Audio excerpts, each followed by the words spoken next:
Évangile de Luc, chapitre 16. Jésus dit aussi à ses disciples, un homme riche avait un économe qui lui fut dénoncé comme dissipant ses biens. Il l'appela et lui dit, « Qu'est-ce que j'entends dire de toi? Rends compte de ton administration, car tu ne pourras plus administrer mes biens. » L'économe dit en lui-même, « Que ferai-je, puisque mon maître m'ôte l'administration de ses biens? Travailler à la terre, je ne le puis. Mendier, j'en ai honte. Je sais ce que je ferai, pour qu'il y ait des gens qui me reçoivent dans leur maison quand je serai destitué de mon emploi. » Et, faisant venir chacun des débiteurs de son maître, il dit au premier, « Combien dois-tu à mon maître ?»« 100 mesures d'huile, répondit-il. Et il lui dit, « Prends ton billet, assieds-toi vite et écris 50. » Il dit ensuite à un autre, « Et toi, combien dois-tu ?»« 100 mesures de blé, répondit-il. Et il lui dit, « Prends ton billet et écris 80. » Le maître loua l'économe infidèle de ce qu'il avait agi prudemment, car les enfants de ce siècle sont plus prudents à l'égard de leurs semblables que ne le sont les enfants de lumière. Et moi je vous dis, faites-vous des amis avec les richesses injustes, pour qu'ils vous reçoivent dans les tabernacles éternels, quand elles viendront à vous manquer.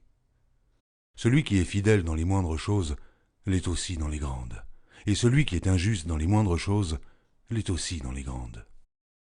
Si donc vous n'avez pas été fidèle dans les richesses injustes, qui vous confiera les véritables? Et si vous n'avez pas été fidèle dans ce qui est à autrui, qui vous donnera ce qui est à vous?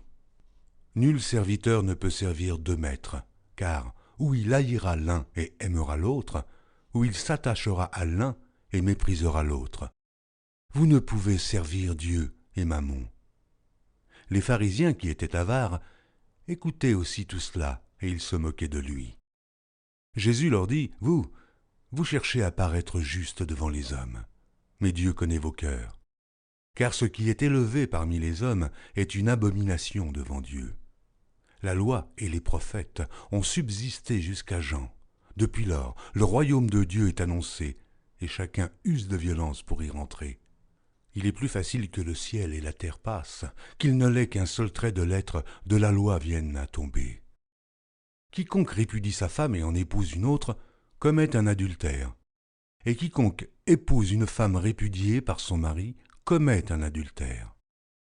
Il y avait un homme riche qui était vêtu de pourpre et de fin lin, et qui chaque jour menait joyeuse et brillante vie.